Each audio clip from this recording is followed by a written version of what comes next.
Bharatiya Janata party का कार्यकर्ता ही चुनाव जिताएगा, ना कि समाजवादी पार्टी का कार्यकर्ता चुनाव जिताएगा। मैं आज आप लोगों के बीच में यही कहने के लिए आया था कि मैं भारतीय जनता पार्टी का समर्थित समर्पित दोनों तरीके का कार्यकर्ता हूं।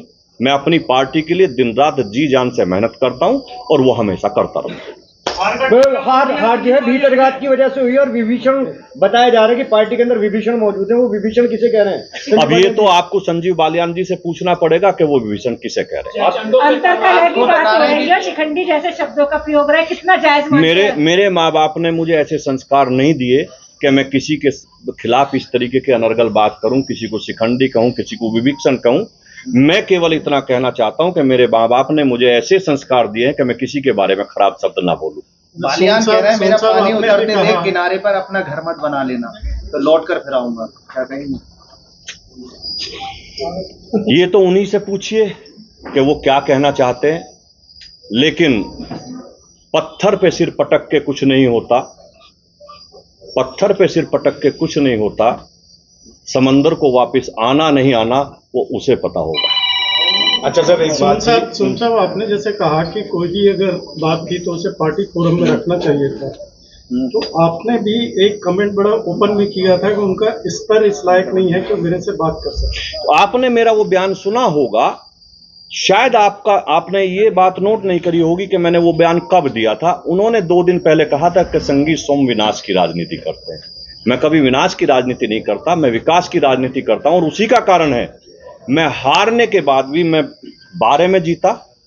जितनी वोट मिली उससे 1.5 गुना ज्यादा वोट मुझे उसके बाद मिली, 17 में मिली, और 17 में जितनी वोट मुझे मिली उससे 10,000 करीब वोट ज्यादा मुझे 22 में मिली। अगर मैं विनाश की राजनीति कर रहा होता तो लोगों का आशीर्वाद मुझे बढ़ता नहीं। वो अलग विषय है, हारना जीतना एक अलग विषय है, लेकिन मेरा वोटों का ग्राफ कभी नहीं गिरा है। 22 में क्यों हारा? आपके बूथ पे ही आधी वोट मिली है पिछली बार से, आपके बूथ आधे से। देखिए, मेरा बूथ पूरी सरधना विधानसभा है, आप एक बूथ की बात नहीं कर सकते। अगर ये बात आप करेंगे तो हमारी विधानसभा बुढ़ाना में एक सोरम गांव है, वो हमारा बहुत बड़ा गांव है, उसमें हमारे देश के बड़े बड़े लोग रहते हैं।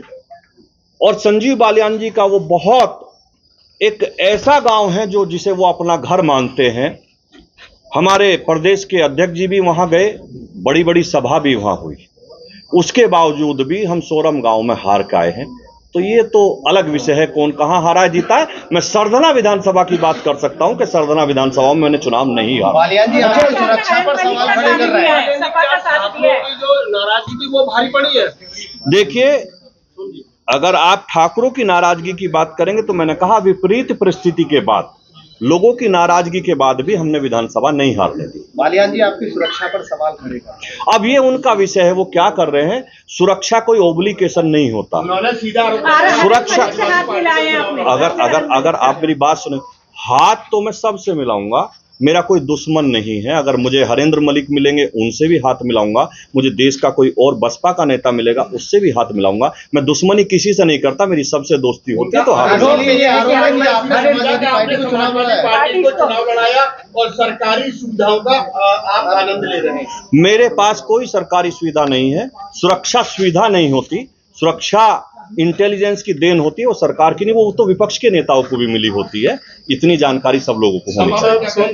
सोम साहब, बालियान साहब ने एक स्टेटमेंट दिया है, उन्होंने कहा है कि उनकी हार में एक बड़ा मुद्दा था हिंदुओं के जो वोट्स में डिवीजन का होना। इसको आप भाजपा के परिप्रेक्ष्य में किस तरह से देखते हैं? देखिए, मैं फिर कह रहा हूं, हिंदू वोटों का ना निकलना, कम निकलना, डिवीजन भी बोला उन्होंने। मैंने बता रहा हूं, हिंदू वोटों का कम निकलना, किसी कारणवश उनमें डिवीजन होना, ये हार का बड़ा कारण। आरएलडी के आने से बीजेपी को फायदा हुआ है या नहीं हुआ? मुझे नहीं लगता, क्योंकि हम जो सीटें जीत रहे थे हम उन्हें भी हार गए।